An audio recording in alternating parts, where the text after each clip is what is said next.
Hello everyone. दोस्तों UP triple S C 2026 में जितने भी एग्ज़ाम कंडक्ट कराने वाला है, यूपी ट्रिपल एस सी 2026 में जितने भी एग्ज़ाम कंडक्ट कराने वाला है, चाहे वो लेखपाल की भर्ती हो, चाहे वो लोअर पीसीएस की भर्ती हो, चाहे वो बोरिंग टेक्नीशियन की हो, चाहे वो आप कह लीजिए कि एजीटीए का एग्रीकल्चर वाला जो है वो हो, चाहे वो एएसओ हो, जितने भी एग्ज़ाम कंडक्ट कराने वाला है उसने जो भी सिलेबस अपना दिया है, उन सिलेबस में दो पार्ट बड़े ही कॉमन हैं। पहला पार्ट आपका हो जाएगा पार्ट सेकंड। पार्ट सेकंड में वो कंप्यूटर से रिलेटेड 15 सवाल देने की बात कहा है। और एक और पार्ट है आपका पार्ट 3, जो कि यूपी स्पेशल की बात करता है। यूपी स्पेशल से जितने भी संबंधित सवाल होंगे, यानी उत्तर प्रदेश विशेष से संबंधित जो भी सवाल होंगे वो उसके पार्ट 3 के अंतर्गत आएंगे। तो जो भी इसने सिलेबस दिया है उसके अकॉर्डिंग अगर देखा जाए तो वो कंप्यूटर जो कि पार्ट 2 में है उससे वो 15 क्वेश्चन पूछने की बात कह रहा है, और पार्ट 3 में अगर देखा जाए तो वो यूपी स्पेशल से 20 सवाल पूछने की बात कर रहा है। ओके, तो ये दोनों पार्ट इतने इंपॉर्टेंट हैं कि बेसिकली अगर आपको सिलेक्शन चाहिए तो इन दोनों पार्ट पे आपको कमांड बनाना ही बनाना होगा, क्योंकि अगर ये आप मिस करेंगे तो ऑब्वियस सी बात है कि आप मेरिट में बहुत पीछे जाएंगे।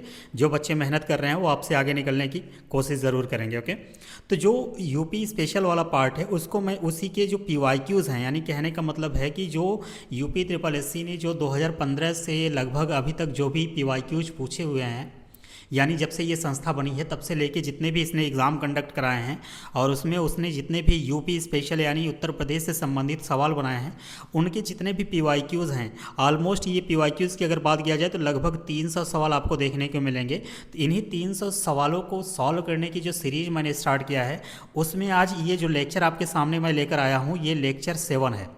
ये लेक्चर नंबर 7 है। ओके, और इस लेक्चर को या इस सीरीज को ले आने का मेरा मकसद ये है, पहला ये कि आपको यूपी पीएससी के द्वारा जितने भी पीवाईक्यूज़ आए हुए हैं इनको सॉल्व करने से एक आइडिया हमको लग जाएगा कि हमको किस रेंज में जाके यूपी स्पेशल से पढ़ाई करनी है। दूसरा ये है कि इनकेस अगर आपको ये सवाल में से कोई सवाल रिपीट करता है, ये कमीशन अगेन, तो आप उसको बहुत ही आसानी से सॉल्व कर जाएँ। ओके, मेरा यही दो मेन मकसद है, इसी वजह से मैं इस सीरीज़ को स्टार्ट किया हूँ कि आपसे कोई भी सवाल मिस ना हो। अगर इन सवालों में से कोई भी सवाल रिपीट कर रहा हो तो जितने भी कॉन्सेप्चुअल पॉइंट हैं उसको मैं समझाने की कोशिश कर रहा हूँ। जितने भी सवाल इससे एक्स्ट्रा कर अगर देखा जाए तो उसको मैं यहाँ पे समराइज़ करने की कोशिश कर रहा हूँ। तो मेरा मेन मोटो यही है कि जितना भी ज़्यादा से ज़्यादा हो आप इस वीडियो को देख करके इसको नोट्स बना लीजिए और बार बार उसको रिवाइज़ करिए। ओके, ये मैं शुरुआत के 1-2 मिनट में हमेशा इसलिए कहता हूँ कि जो भी बच्चे नए आ रहे हैं उनको एक बेसिक आइडिया लग जाए कि ये जो मैं पढ़ा रहा हूँ या जो मैं सीरीज स्टार्ट किया हूँ इसका जो मेन मोटो है वो क्या है। तो मेरा मेन मोटो, जो मेरा मेन उद्देश्य है, वो आपको बताना बहुत ज़रूरी है, क्योंकि आपका टाइम, अगर आप यूपी ट्रिपल एस सी की तैयारी अभी नहीं कर रहे हैं या उसके फॉर्म नहीं भरे हुए हैं तो आपके लिए वीडियो उतना लाभदायक नहीं होगा, लेकिन जिन्हें एग्ज़ाम देना है उसके लिए ये काफ़ी ये लाभदायक यानी बेनिफिशियल होने वाला है। तो ओके, तो बिना किसी देरी के अब हम लोग आज के लेक्चर के पहले सवाल की तरफ मूव करते हैं। आज का जो लेक्चर है ये 7वां नंबर का है। ओके, तो पहला सवाल कह रहा है कि उत्तर प्रदेश में कौन सा राष्ट्रीय राजमार्ग मुरादाबाद में एनएच जंक्शन से यानी नेशनल हाईवे 9 जंक्शन से शुरू होता है और चंदौसी, बबराला, अलीगढ़ से होकर गुजरता है और आगरा में नेशनल हाईवे 44 के जंक्शन पर समाप्त हो जाता है। यानी सवाल के पूछने का सिंपली इतना ही मतलब है कि वो उत्तर प्रदेश में इन चारों ऑप्शन में से NH 509, NH 19, NH 34 और NH 119, इन चारों में से वो कौन सा नेशनल हाईवे है जो कि मुरादाबाद में नेशनल हाईवे 9 के जंक्शन से शुरू होता है और ये आगरा में जाकर के नेशनल हाईवे 44 से जाके वहाँ पे समाप्त हो जाता है। तो ये सवाल कुछ ऐसे टेढ़े मेढ़े आ जाते हैं कभी कभी एग्ज़ाम में। तो ये सवाल ऐसे होते हैं कि अगर आप वहाँ के हैं, यानी जिस जिस रास्ते से या जिस ये हाईवे जहाँ से गुजरता है, अगर उस एरिया से आप बिलोंग करते हैं तो हो सकता है ये आपको पता हो, अदरवाइज ये बहुत ही टेक्निकल सवाल की कैटेगरी में आ जाएगा, ये टफेस्ट वाले में आ जाएगा। ओके, तो हर किसी के करने की बात ये नहीं है। तो यही रीज़न है कि इसको अगर हम लोग एक बार सॉल्व कर लेते हैं तो अगर वापस ये रिपीट होगा तो हम आसानी से ये सवाल बना सकते हैं। तो यूपी में अगर बात किया जाए तो नेशनल हाईवे 509 जो है, कौन सा नेशनल हाईवे 509 जो है, ये अगर देखा जाए तो ये उत्तर प्रदेश में मुरादाबाद के NH 9 से प्रारंभ होता है और ये आगरा में जाकर के NH 44 के जंक्शन पे ही समाप्त हो जाता है। ओके, तो कहने का मतलब ये है बेसिकली जो ये NH 509 है, ये जो हाईवे है ये हमें अगर देखा जाए तो आगरा को मुरादाबाद से जोड़ता है। आगरा को मुरादाबाद से जोड़ने का काम करता है या जोड़ता है। ये पॉइंट आप ध्यान रखिएगा। कौन सा है? NH 509। ओके, ये पॉइंट ध्यान रखिए। NH का मतलब हो गया नेशनल हाईवे। तो इसका करेक्ट आंसर आपका हो जाएगा ऑप्शन नंबर ए, NH 509। अगले सवाल पे हम लोग मूव करते हैं। अगला सवाल कह रहा है स्टूडेंट, यहाँ पे कुछ सेवा क्षेत्र यानी एरिया सर्व की बात कर रहा है और वहाँ पे उस एरिया से संबंधित कुछ एयरपोर्ट के नाम दे रखा है। एक एक करके हम लोग देख लेते हैं कि कौन सा एयरपोर्ट किस एरिया में है। जैसे कि अगर एरिया की बात किया जाए तो अयोध्या या फैजाबाद दे रखा है, लखनऊ दे रखा है, जेवर दे रखा है, वाराणसी दे रखा है। अगर आप लोग करंट अफेयर्स पढ़ रहे होंगे तो जेवर अभी हाल ही में इसको मतलब इनाग्रेट किया गया है प्रधानमंत्री मोदी जी के द्वारा। तो जेवर जो एयरपोर्ट है अगर इसकी बात किया जाए तो ये बेसिकली नोएडा में है। ओके, तो नोएडा जो इंटरनेशनल एयरपोर्ट है वो जेवर वाले एरिया को कवर करता है। ये पॉइंट आप ध्यान रखिएगा। लाल बहादुर शास्त्री इंटरनेशनल एयरपोर्ट की अगर हम लोग बात करें, कौन सा? लाल बहादुर शास्त्री। तो ये वाराणसी में ये अपनी सेवा देता है, वाराणसी। यानी इसी को हम लोग बाबतपुर एयरपोर्ट के नाम से भी जानते हैं। बाबतपुर जो एयरपोर्ट है जो कि बनारस में है, उसी का मतलब नाम है वो लाल बहादुर शास्त्री इंटरनेशनल एयरपोर्ट। इसके अलावा महर्षि वाल्मीकि अंतर्राष्ट्रीय हवाई अड्डे की बात किया जाए तो ये आज के समय में अगर देखा जाए तो ये अयोध्या में है। कहाँ पे है ये? अयोध्या में। ओके, पहले इसका नाम फैजाबाद था, तो ये अयोध्या में है। ओके, ये पॉइंट ध्यान रखिएगा। और एक और ऑप्शन दे रखा है कि चौधरी चरण सिंह अंतर्राष्ट्रीय हवाई अड्डा यानी अमौसी एयरपोर्ट की बात किया जाए तो ये लखनऊ में है। कहाँ पे है ये? लखनऊ में। कौन सा? चौधरी चरण सिंह अंतर्राष्ट्रीय हवाई अड्डे की अगर बात किया जाए तो ये लखनऊ में है। इसी का दूसरा नाम है अमौसी एयरपोर्ट। ये पॉइंट भी आप ध्यान रखिए। कभी कभी हो सकता है कि वो आपको चौधरी चरण सिंह अंतर्राष्ट्रीय हवाई अड्डा की जगह अमौसी एयरपोर्ट की बात कर दे, तब भी आपको पता होना चाहिए कि वो चीज़ कहाँ पे है।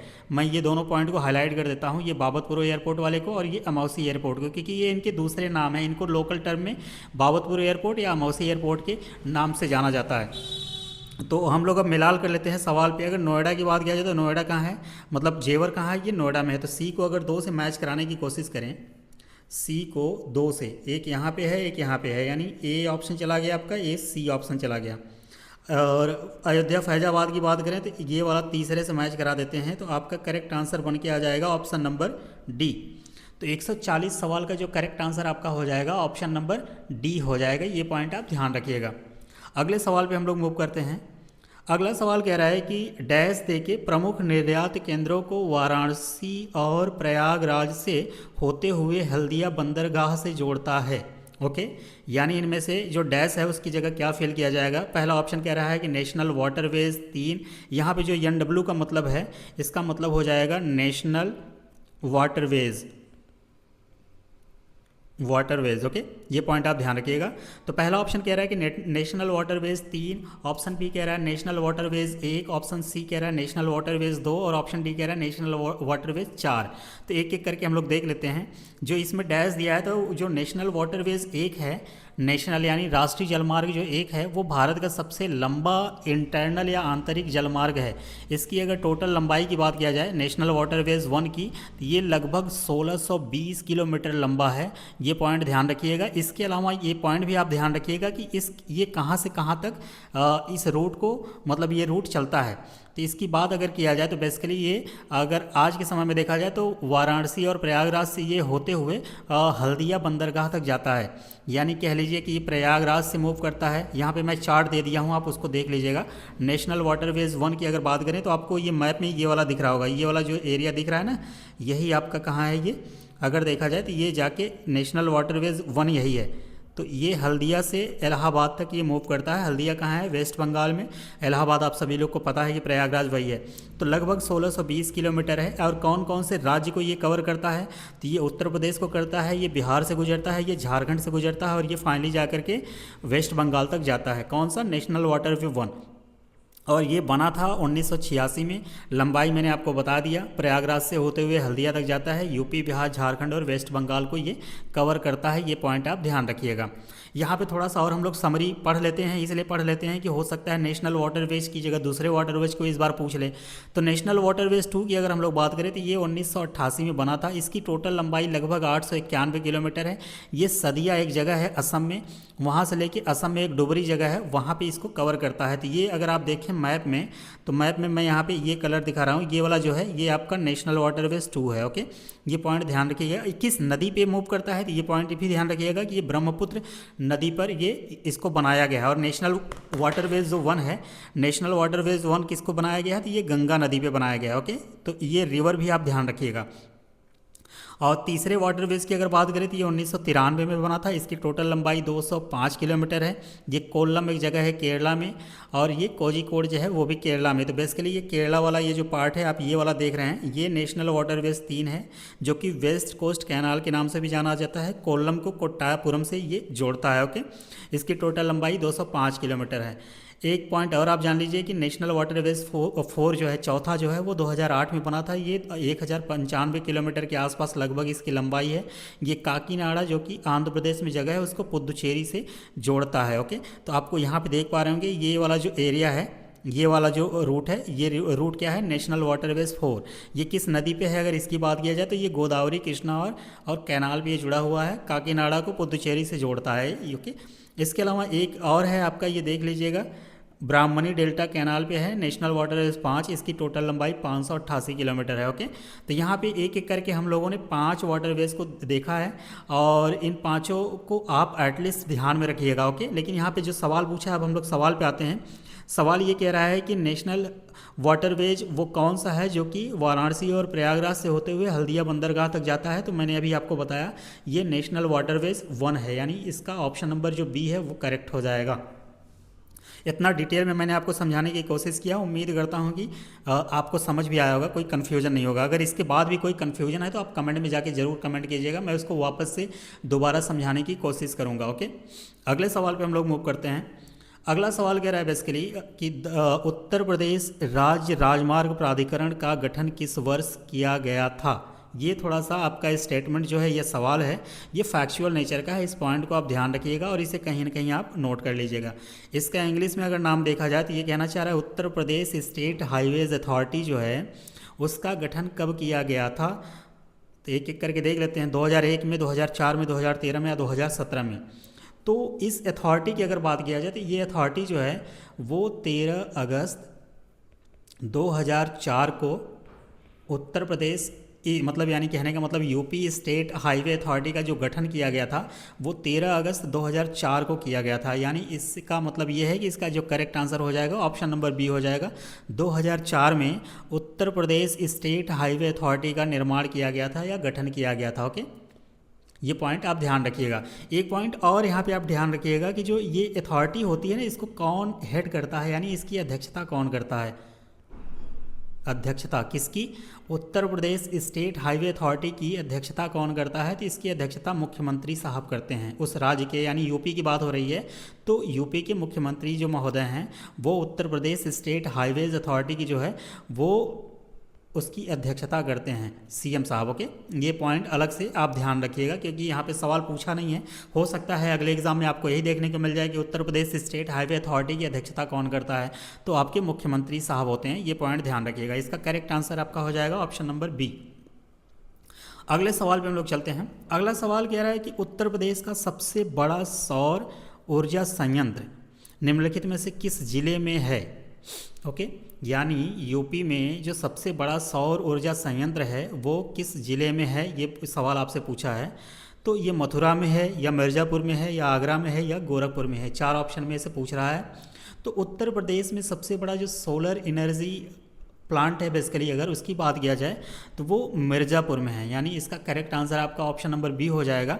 और इस संयंत्र के उद्घाटन की अगर बात किया जाए तो 12 मार्च 2018 को इस संयंत्र का उद्घाटन किया गया था। और ये उद्घाटन मिर्ज़ापुर में एक जगह है, एक गांव का नाम है जिसका नाम है विजयपुर।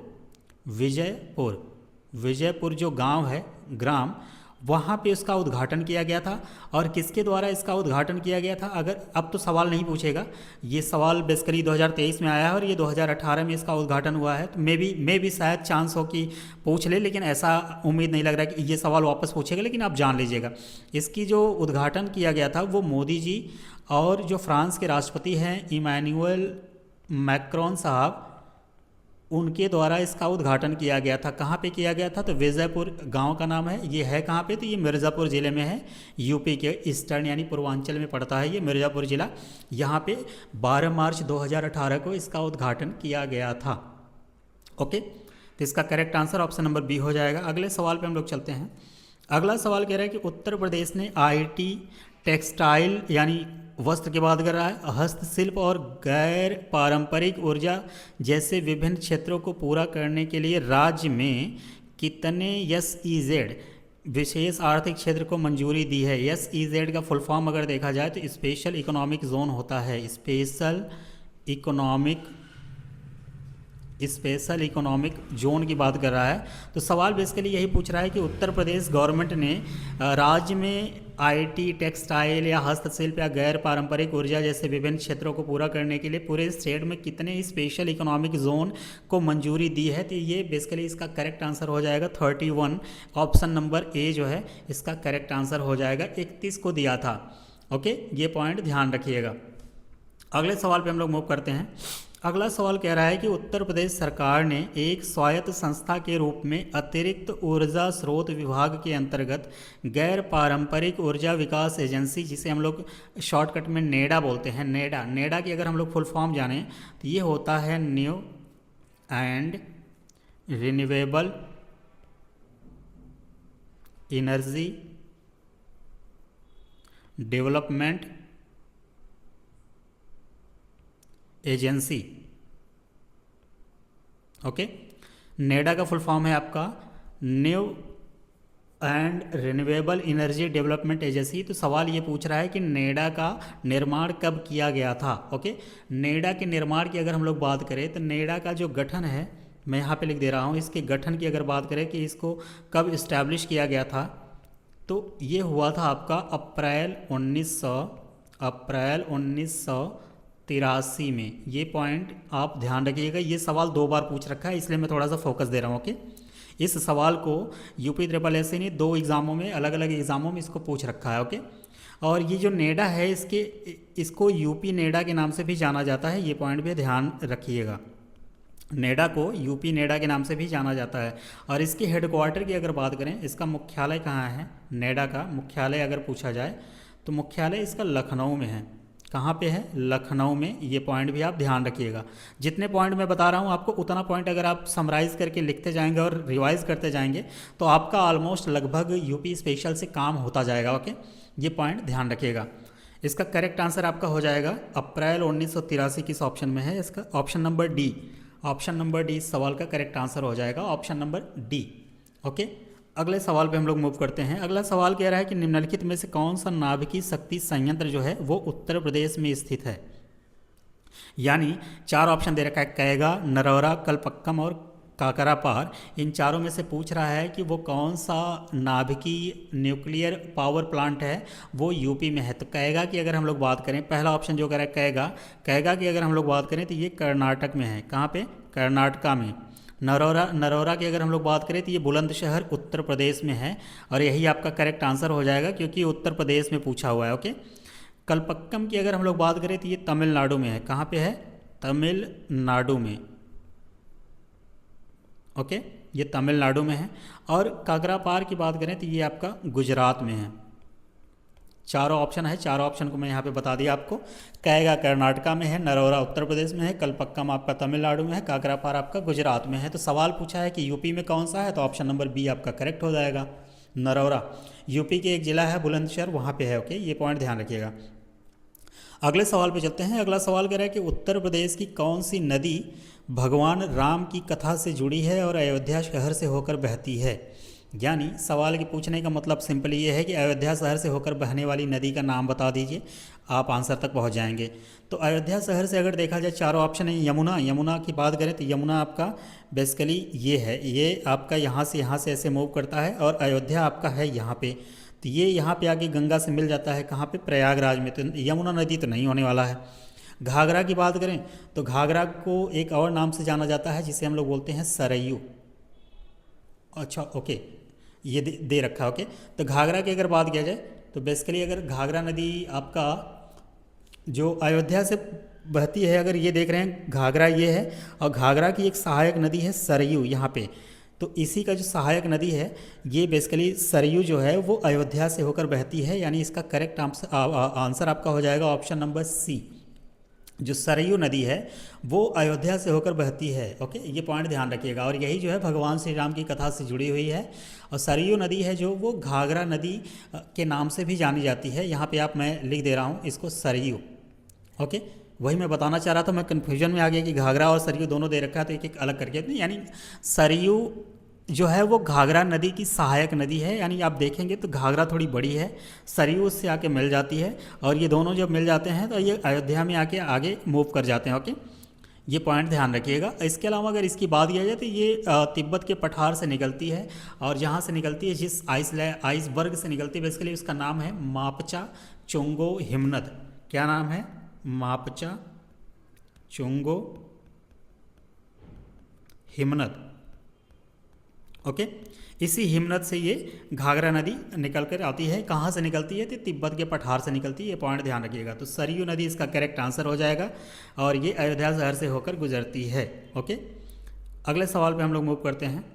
अगला सवाल कह रहा है कि उत्तर प्रदेश के 28 जिलों से होकर कौन सी नदी बहती है? यानी यूपी में टोटल 28 ज़िलों को कवर करती हुई वो कौन सी नदी है जो बहती है? कोसी नदी की बात करें, गंगा नदी की बात करें, चंबल नदी की बात करें, यमुना नदी की बात करें। तो इन चारों में से अगर देखा जाए तो जो गंगा नदी है वो उत्तर प्रदेश के 28 ज़िले से होकर के बहती है। गंगा नदी की अगर उद्गम की बात किया जाए तो ये उत्तराखंड के गौमुख से निकलती है, और ये यूपी में एक ज़िला है बिजनौर। कौन सा ज़िला है? बिजनौर। मैं अभी आपको मैप में दिखा दे रहा हूँ, बिजनौर आपका ये है। गंगा नदी यूपी में इसी बिजनौर वाले एरिया से एंटर करती है, यानी बिजनौर ज़िले से ये एंटर करती है। ये पॉइंट देखिए, जो भी मैं यहाँ पे लाल कलर से चला रहा हूँ ये गंगा नदी की रूट है। ओके, ये आप ध्यान रखिएगा। तो सवाल ये है कि ये उत्तर प्रदेश में जो है वो बिजनौर ज़िले से एंटर करती हैं गंगा नदी, और ये आगे चल करके अगर देखा जाए तो एक ज़िला होता है जिसका नाम है बलिया। ये पूर्वांचल में है, अभी मैं वो भी आपको मैप में दिखा रहा हूँ। बलिया ज़िला ये आपका ये वाला है। तो ये बिजनौर से इंटर करती हैं और बलिया ज़िले से ये बाहर हो जाती हैं, और ये बिहार में मतलब इंटर कर जाती हैं। तो ये पॉइंट ध्यान रखिएगा। अगर आपसे कभी ये सवाल पूछे कि गंगा नदी किस ज़िले में उत्तर प्रदेश से मतलब उत्तर प्रदेश में आती हैं या एंटर करती हैं, तो आपका आंसर हो जाएगा ये एंटर करती हैं बिजनौर ज़िले से, और ये बलिया ज़िले से बाहर हो जाती हैं और ये चली जाती हैं बिहार में। ओके, ये पॉइंट ध्यान रखिएगा। और ये अगर उत्तर प्रदेश में टोटल बात किया जाए कि इनका जो कैचमेंट एरिया है अगर देखा जाए तो ये लगभग 28 ज़िलों से होकर के गुजरती हैं। यही रीज़न है कि इसका करेक्ट आंसर आपका हो जाएगा ऑप्शन नंबर बी, गंगा। ये उत्तर प्रदेश की सबसे बड़ी नदी या आप कह लीजिए रिवर हैं। ओके, तो इसका करेक्ट आंसर आपका ऑप्शन नंबर बी हो जाएगा। अगले सवाल पे हम लोग चलते हैं। अगला सवाल कह रहा है कि सारनाथ जो अशोक स्तंभ के लिए प्रसिद्ध है, वाराणसी से 10 किलोमीटर उत्तर पूर्व में किन दो नदियों के संगम के पास स्थित है? अगर आप सवाल बिल्कुल भी नहीं जा रहे हैं तो आप इसको एलिमिनेशन टेक्निक से एलिमिनेट कर करके ऑप्शन आंसर तक पहुंच सकते हैं। अगर बेतवा नदी की बात किया जाए या चंबल नदी की बात किया जाए तो ये आपको अगर देख पाएंगे ये मैप में, तो बेतवा नदी या चंबल नदी आपके इस वाले एरिया में बुंदेलखंड वाले में आप देखिए बेतवा रिवर यहाँ पे है। ओके, तो यही बुंदेलखंड वाले एरिया में आपको चंबल और बेतवा आपको देखने की पड़ी। चंबल इधर है, बेतवा ये है। सवाल पूछा है सारनाथ। सारनाथ है कहाँ पे? सारनाथ है बनारस में। बनारस यहाँ पे कहाँ दिख रहा है आपको? बनारस ये संत रविदास नगर के बगल में ये आपको वाराणसी ये वाला एरिया जो है ये है आपका बनारस। अब चंबल और बेतवा यहाँ से मूव कर रही हैं तो आपका ये ऑप्शन तो नहीं होने वाला। ऑप्शन नंबर बी कह रहा है गंगा एंड सोन। गंगा मूव कर रही हैं, बिल्कुल सही है, वाराणसी से ये मूव करती हैं और ये आगे चल करके सोन इधर से आके मिल जाता है। ओके, ये सोनभद्र की तरफ से ये वाला सोन रिवर है। तो यहाँ पे अगर देखा जाए तो ये आपका सोन रिवर जो है, लेकिन ये सारनाथ से सोन रिवर आपका इधर मिल जाती है, वाराणसी नहीं मूव करती है, सोनभद्र से मूव करती है। ओके, तो ये भी नहीं होगा। गंगा और वरुणा की अगर बात किया जाए तो गंगा तो बहती ही है बनारस से, वरुणा जो है वाराणसी जो नाम है, वाराणसी का जो नाम है वो वरुणा रिवर यानी वरुणा नदी के नाम पर ही रखा गया है या पड़ा है। ओके, तो इसका जो करेक्ट आंसर आपका हो जाएगा वो गंगा और वरुणा, इसी नदी पे क्या है, सारनाथ बसा हुआ है। सारनाथ यहाँ पे स्थित है, और जो कि अशोक स्तंभ जो है सारनाथ में ही है। ये वाराणसी से लगभग 10 किलोमीटर उत्तर पूर्व में बसा हुआ है, और ये दो नदियों के बीच में बसा है। और कौन सा नदी है, गंगा और वरुणा। एक ऑप्शन नंबर डी दे रखा है, यमुना दे रखा है, और काली। यमुना आपका प्रयागराज में ही मिल जाती हैं, तो ये आगे मूव ही नहीं करती है, गंगा में फिर अटैच हो जाती हैं, तो आगे ये मूव करेंगे तो ये गंगा के नाम से कहलाएंगी। ओके, तो यमुना इलाहाबाद तक आती हैं, इसके बाद ये गंगा नदी में संगम पे आके समाहित हो जाती हैं, इसके बाद ये गंगा नदी के साथ मूव करती जाती हैं। ओके, तो यह इसका करेक्ट आंसर आपका हो जाएगा ऑप्शन नंबर सी, गंगा और वरुणा। ओके, ये पॉइंट आप ध्यान रखिएगा। अगले सवाल पे हम लोग चलते हैं। अगला सवाल कह रहा है कि उत्तर प्रदेश की जो जलवायु है वो कैसी है। उत्तर प्रदेश की जलवायु से संबंधित सवाल आ गया है। ये पूछ रहा है कि उत्तर प्रदेश का जो जलवायु है यानी क्लाइमेट जो है वो किस तरीके का है। पहला ऑप्शन दे रखा है टुंड्रा, ऑप्शन बी कह रहा है एरिड डेजर्ट, ऑप्शन सी कह रहा है टेम्परेट कॉन्टिनेंटल, और ऑप्शन डी कह रहा है ट्रॉपिकल मानसून यानी उष्ण कटिबंधीय मानसून। ओके, तो जलवायु की अगर बात करें, अगर आप ये अर्थ है, अर्थ को अगर आप देखें तो बीच से इक्वेटर होके जाता है विषुवत रेखा, इधर से ट्रॉपिक ऑफ कैंसर जाता है, और इधर से आपका ट्रॉपिक ऑफ कैप्रिकॉर्न जाता है। ये ऊपर वाले को बोलते हैं, ट्रॉपिक ऑफ कैंसर को बोलते हैं कर्क रेखा, और ट्रॉपिक ऑफ कैप्रिकॉर्न को बोलते हैं मकर रेखा। ओके, और यूपी हमारा यहाँ पे, उत्तर प्रदेश हमारा कुछ यहाँ पे बसा हुआ है। अब टुंड्रा की अगर बात करें तो टुंड्रा जो है ना, अगर इसको एक जोनेशन वाले फॉर्म में देखा जाए, लैटिट्यूड के हिसाब से डिसाइड किया जाए, तो ये टुंड्रा जो है ये जो बहुत ठंडे जगह है, जैसे पोलर एरिया हो गया ना, उस वाले एरिया में आपको टुंड्रा देखने को मिलेगा। तो वैसी क्लाइमेट हमारे यूपी में तो नहीं है, इतना ठंडा हो जाएगा तो हम लोग वैसे भी परेशान हो जाएंगे, तो पहला तो नहीं होने वाला। एरिड डेजर्ट यानी शुष्क रेगिस्तान की बात करें तो यूपी में ऐसा कुछ शुष्क रेगिस्तान वाला कंडीशन नहीं है। इंडिया में है वेस्टर्न में, जो कि राजस्थान में लाई करता है, लेकिन यूपी में नहीं है, तो ये ऑप्शन भी आपका नहीं होगा। अब जो एरिया इन ट्रॉपिक के बीच में यानी tropic of Capricorn, tropic of Cancer और ट्रॉपिक ऑफ कैप्रिकॉर्न के बीच में अगर बसा होगा, वो एरिया क्या कहलाया जाएगा, वो एरिया ट्रॉपिकल कंट्रीज़ या ट्रॉपिकल कहलाया जाएगा। ओके, क्यों, क्योंकि वो दोनों ट्रॉपिक के बीच में बसा हुआ है। तो बेसिकली जो यूपी है वो ट्रॉपिक के अंदर आता है। ओके, यानी जो ट्रॉपिक ऑफ कैंसर है वो यूपी को काटता हुआ या वहाँ से गुजरता हुआ देखने को आपको मिलेगा। तो यही रीज़न है कि जो यूपी की क्लाइमेट है यानी यहाँ की जलवायु है, वो आपको ट्रॉपिकल मानसून यानी उष्ण कटिबंधीय मानसून की तरह दिखेगा। और यही रीज़न है कि इसका जो करेक्ट आंसर है, यूपी का जो मानसून है वो ट्रॉपिकल मानसून की कैटेगरी में आता है, यानी उष्ण कटिबंधीय मानसून की कैटेगरी में आता है।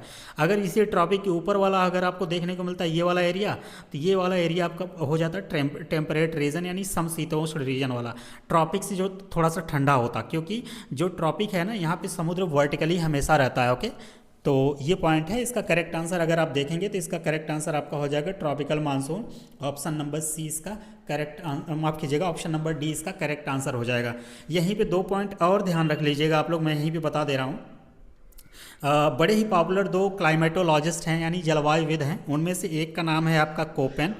अगर आप ज्योग्राफी पढ़े होंगे तो आपको ये पता होगा, कोपेन साहब जो हैं, और एक दूसरे हैं उनका नाम है आपका थॉर्नवेट। ओके, थॉर्नवेट हैं। ये 2 क्लाइमेटोलॉजिस्ट हैं, इन्होंने भी यूपी को अलग अलग कैटेगरी में डिवाइड किया है। कोपेन के अनुसार अगर देखा जाए, यानी कोपेन महोदय ने ये कहा है कि यूपी यानी उत्तर प्रदेश में जो शुष्क शीत मानसूनी प्रकार की जलवायु है, कैसी मानसूनी जलवायु है, मैं यहाँ पे लिख दे रहा हूँ, शुष्क शीत मानसूनी। ओके, मानसूनी इस तरीके की जलवायु है यूपी में। ये किसने कहा है, ये कोपेन साहब ने कहा है। लेकिन थॉर्नवेट साहब ने कहा है कि समशीतोष्ण आर्द्र प्रकार की जो जलवायु है वो यूपी में पाई जाती है, प्रकार की जलवायु। ये मैं इसलिए थोड़ा सा डीप में आपको बता दिया हूँ कि इन केस कभी अगर बहुत डीप में अगर एग्जामिनर थोड़ा सा बौराए रहे और आपसे जाके सवाल पूछे तो आप इसको भी सॉल्व करने की कंडीशन में रहें। ओके, तो अगर आपसे ये पूछता है कि कोपेन साहब ने उत्तर प्रदेश को किस जलवायु कैटेगरी में डिवाइड किया है, तो आपका आंसर हो जाना चाहिए शुष्क शीत मानसूनी जलवायु। अगर आपसे सवाल ये पूछे कि थॉर्नथवेट ने, जो कि क्लाइमेटोलॉजिस्ट हैं, वो उन्होंने यूपी को किस कैटेगरी में डिवाइड किया है, अगर क्लाइमेट की बेस पे देखा जाए तो उन्होंने समशीतोष्ण आर्द्र प्रकार की जलवायु में डिवाइड किया है। ओके, और इस सवाल के हिसाब से देखा जाए तो सवाल के हिसाब से बेसिकली ट्रॉपिकल मानसून की कैटेगरी में आता है। अगले सवाल पे हम लोग मूव करते हैं। अगले सवाल की बात किया जाए स्टूडेंट, तो कह रहा है कि बुंदेलखंड मिट्टी जो है वो इन चारों ऑप्शन में से किस में पाई जाती है। पहला कह रहा है पश्चिमी मैदान, पश्चिमी मैदान की बात करें तो ये वाला एरिया हो गया। दूसरा क्या है गंगेटिक प्लेन, गंगेटिक प्लेन की अगर बात करें तो जहाँ से गंगा जी बह रही हैं पूरा एरिया जो है वो गंगेटिक प्लेन की कैटेगरी में आ जाएगा। तराई रीजन की बात करें, तराई रीजन ये जो नेपाल बॉर्डर से लगे हुए ज़िले हैं यहाँ पे आपको देखने को मिलेगा। और चौथा कह रहा है आपका सदर्न प्लेटू, सदर्न प्लेटू का मतलब ये वाला एरिया।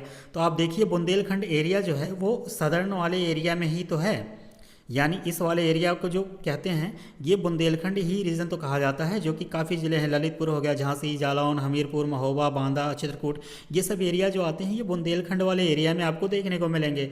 तो सवाल ये है कि जो बुंदेलखंड मिट्टी है वो इन्हीं एरिया में तो आपको देखने को मिलेगी।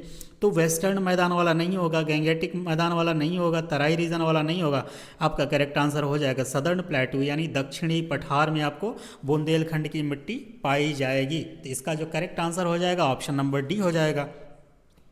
अगले सवाल पे चलते हैं।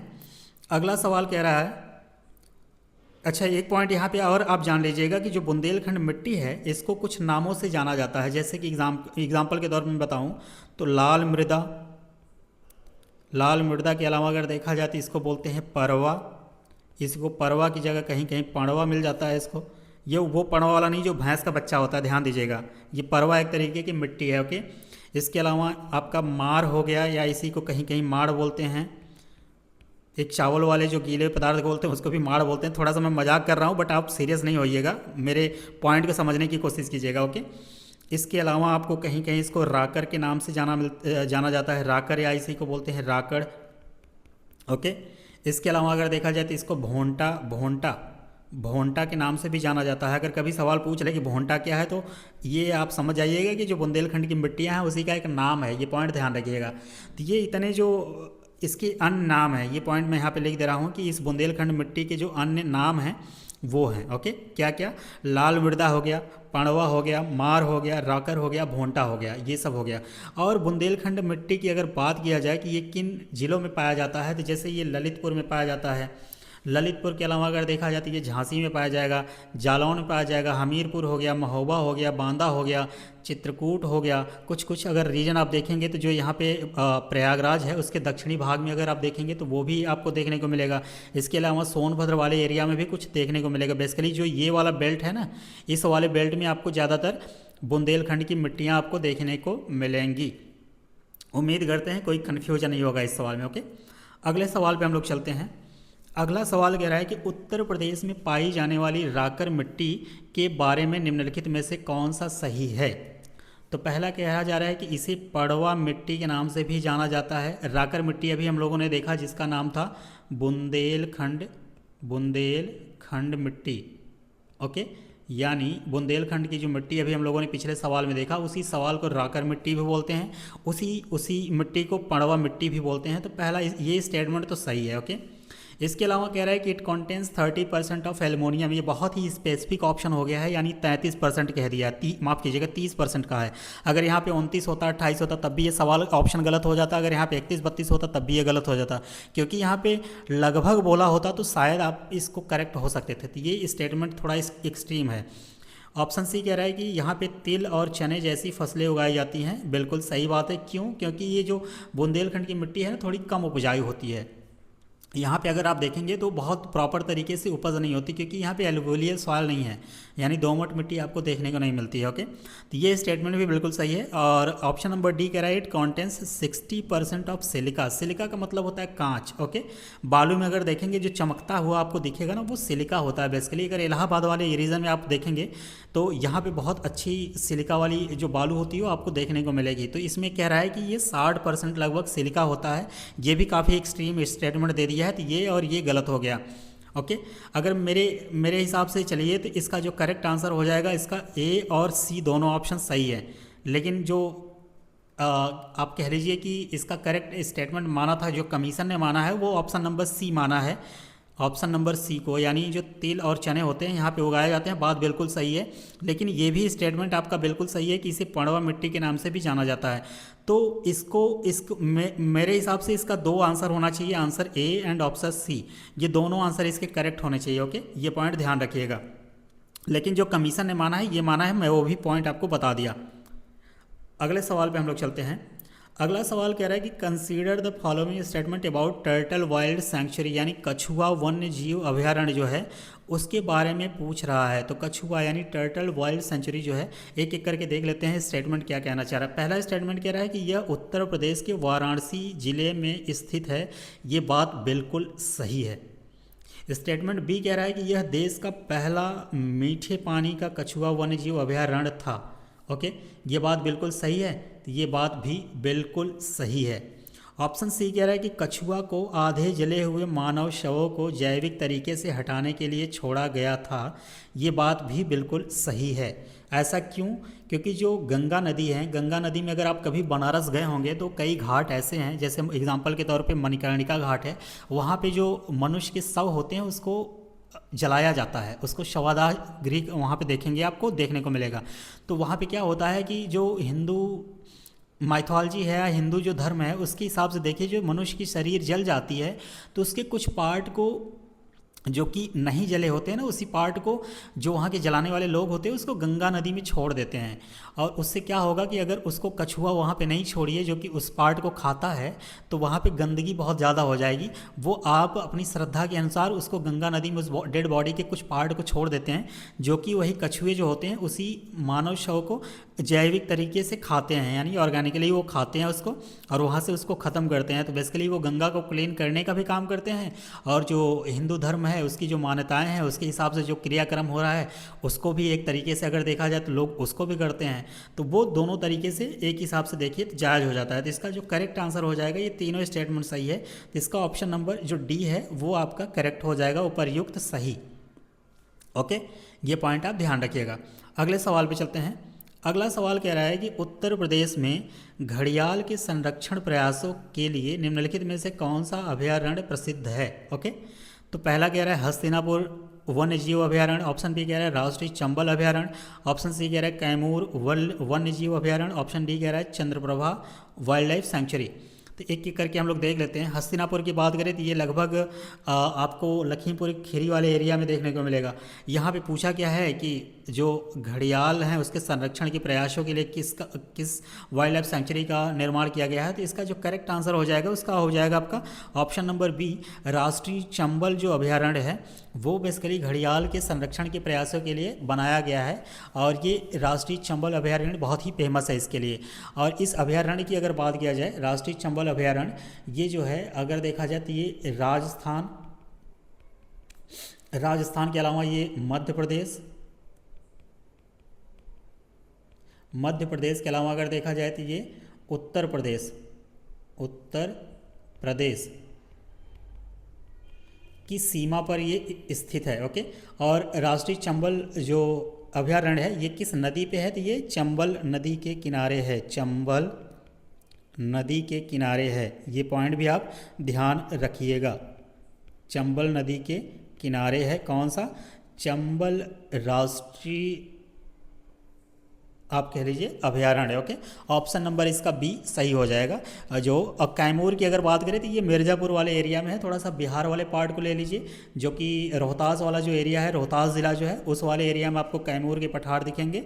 और ये यूपी में अगर उत्तर प्रदेश में देखा जाए तो ये मिर्ज़ापुर और सोनभद्र वाले एरिया में आपको दिखेगा।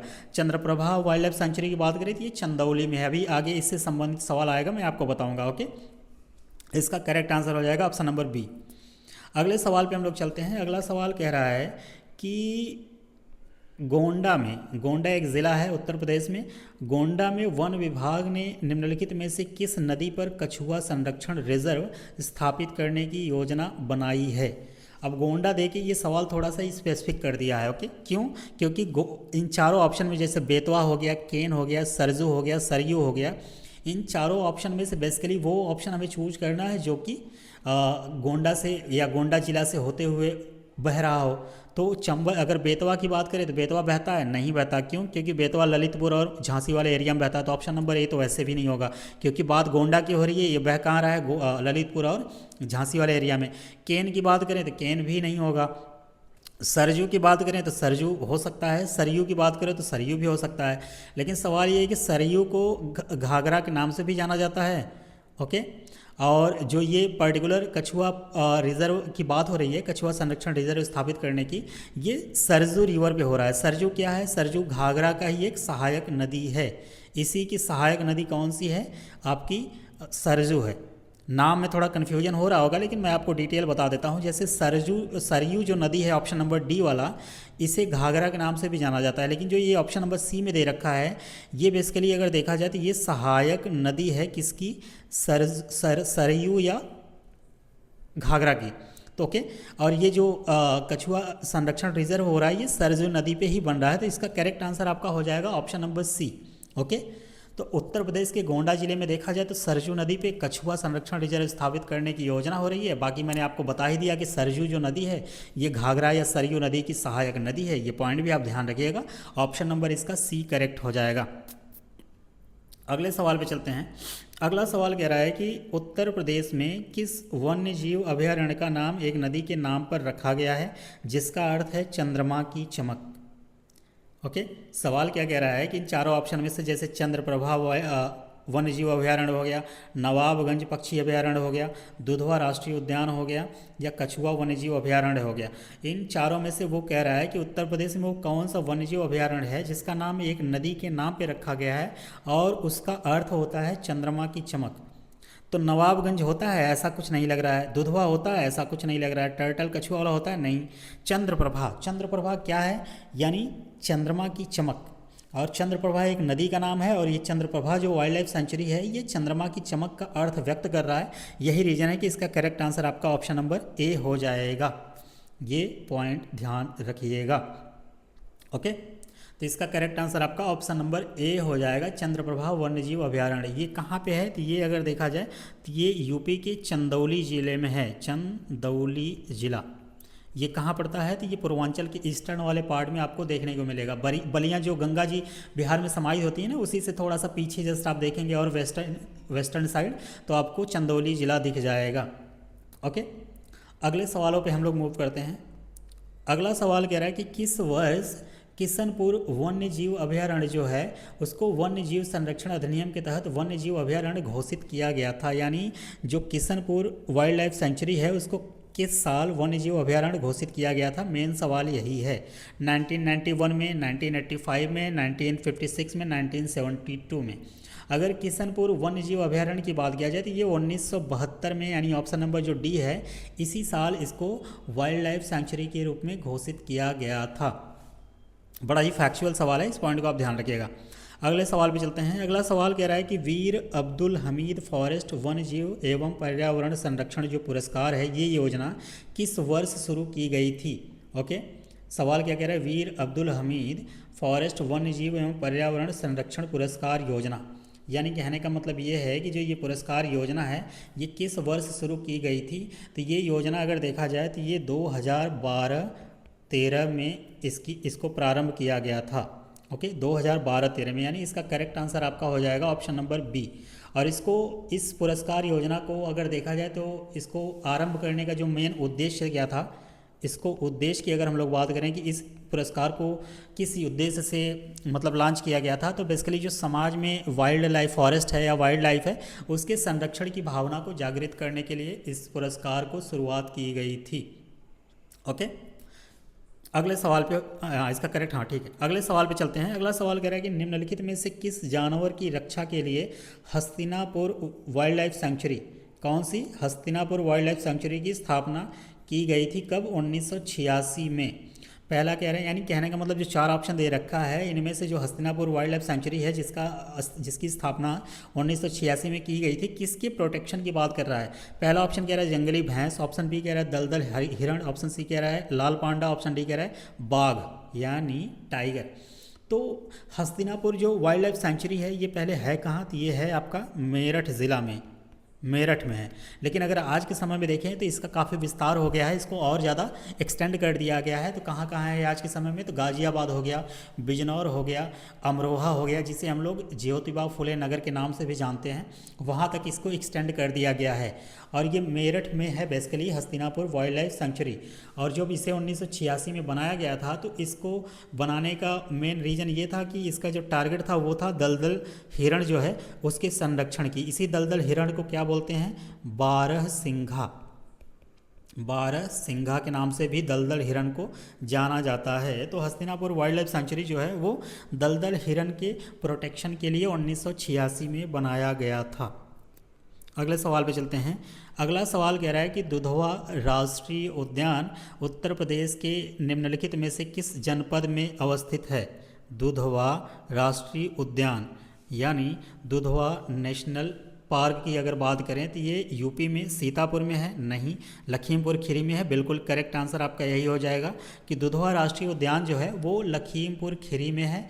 और इसे लखीमपुर खीरी जो है वो एरिया वाइज देखा जाए तो यूपी का सबसे बड़ा ज़िला है, वहाँ पे ये स्थित है।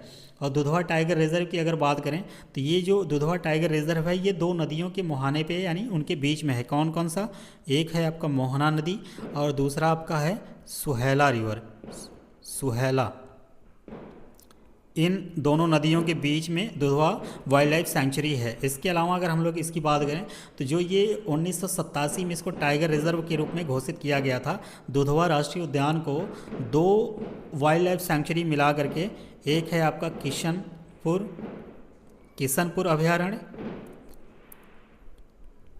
किशनपुर अभयारण्य की बात कर लीजिए। इसके अलावा एक और है आपका जो है कतरनिया घाट, just a minute, Katarniya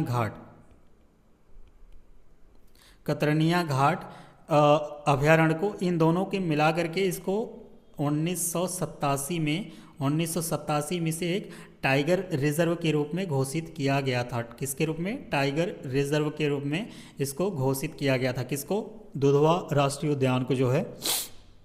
basically इसमें किशनपुर और कतरनिया घाट को मिला करके टाइगर रिजर्व बना दिया गया था, जो आगे चल करके देखा जाए तो दुधवा टाइगर रिजर्व के रूप में बन गया था। ये दो नदियों के बीच में है, मोहना और सुहेला नदी के बीच में। और ये है कहाँ, तो लखीमपुर खीरी में है। लखीमपुर खीरी अगर एरिया वाइज देखा जाए तो यूपी का एरिया वाइज तो ये यूपी का सबसे बड़ा ज़िला है, सबसे बड़ा ज़िला किस राज्य का है, तो यूपी का। ये पॉइंट आप ध्यान रखिएगा। ओके, तो इसका करेक्ट आंसर हो जाएगा आपका ऑप्शन नंबर बी।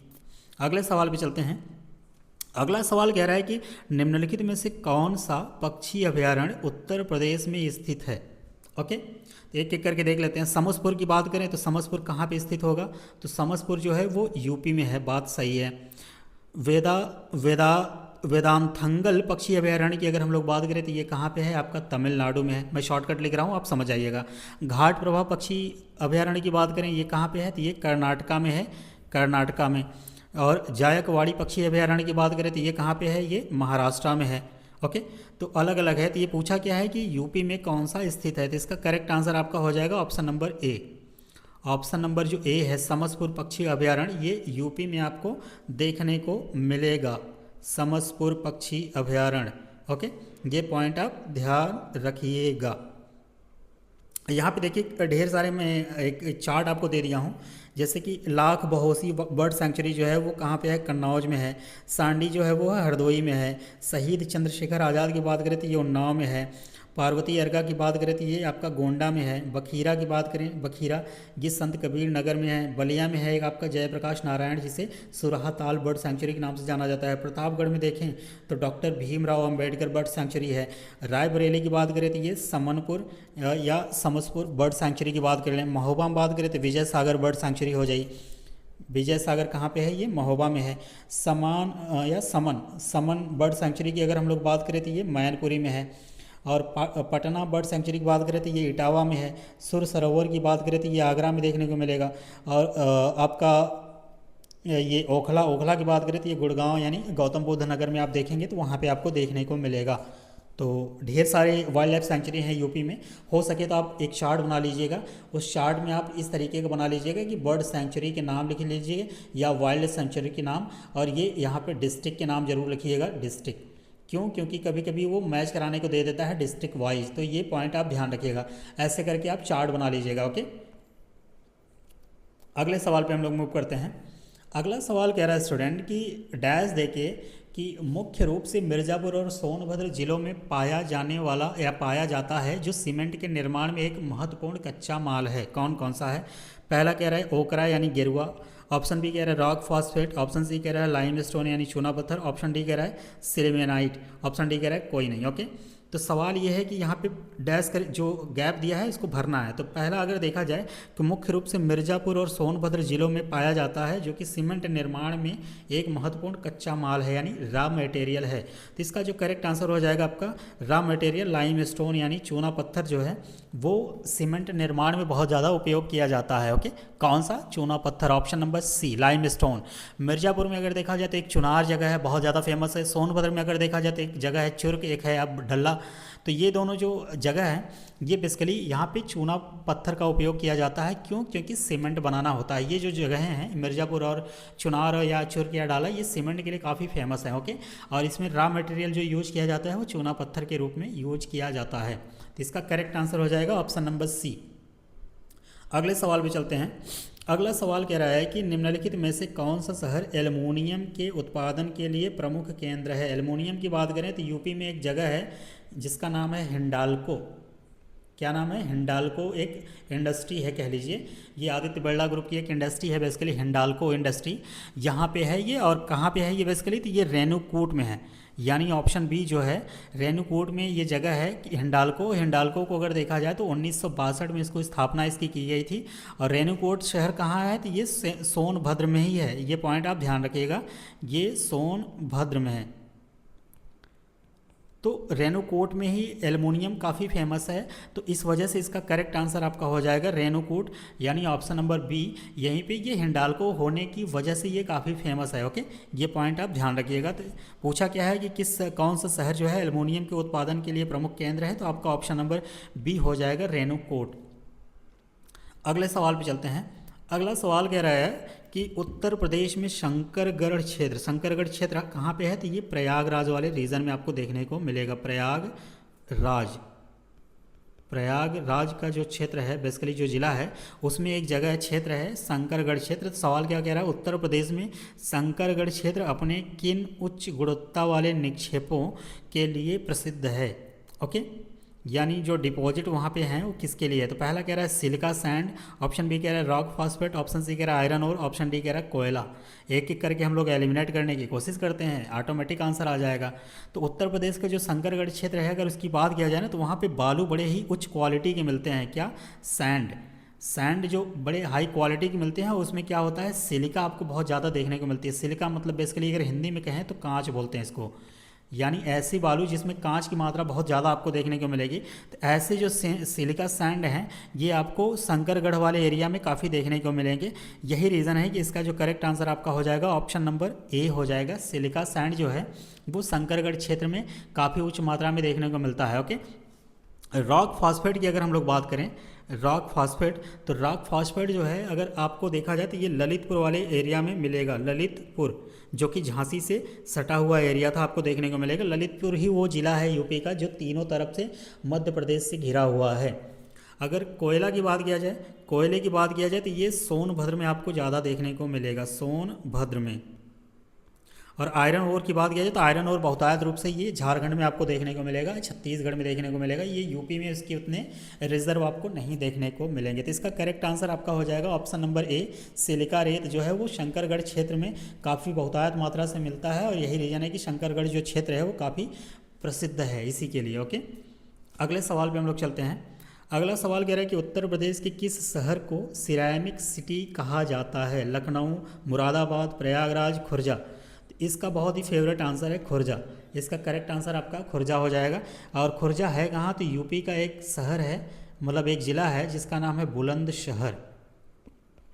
बुलंदशहर ज़िला जो है वहाँ पे खुर्जा एक जगह है, वहाँ पे आप देखेंगे तो सिरेमिक का काम बहुत ज़्यादा होता है। यही रीज़न है कि सिरेमिक सिटी के नाम से जाना जाता है। थोड़ा सा फैक्चुअल है, इस पॉइंट को आप याद भी कर सकते हैं। ओके, ये पॉइंट ध्यान रखिएगा। तो दोस्तों यहाँ तक हम लोग सॉल्व किए हैं 165 तक, और उम्मीद करते हैं कि ये सीरीज़ आपको अच्छी लग रही होगी और इसके जितने भी सवाल हैं आपको थोड़ा सा बेनिफिशियल लग रहे होंगे। अगर आप एक बार ऐसे सुन लेंगे और इसके बाद आप BYQs को सॉल्व करेंगे तो आपके ज़्यादा से ज़्यादा जो सवाल हैं वो बनते जाएंगे विद कॉन्सेप्ट, क्योंकि जितने भी यहाँ पे आप चारों ऑप्शन हैं, ज़्यादातर जितने भी सवाल में चारों ऑप्शन के आंसर की या डिटेल एनालिसिस की ज़रूरत होती है, मैं वहाँ पर चारों ऑप्शन को डिटेल से एनालाइज करने की कोशिश करता हूँ। तो उम्मीद करते हैं ये सीरीज़ आपके लिए बेनिफिशियल होगी आगे जितने भी UP SSC के एग्ज़ाम होने वाले हैं उन सभी में। ओके, और इसके जो बचे हुए सवाल हैं उनको अब हम लोग अगले लेक्चर में सॉल्व करने की कोशिश करेंगे। तब तक के लिए यहाँ तक आप लोग बने रहे, इसके लिए बहुत बहुत धन्यवाद।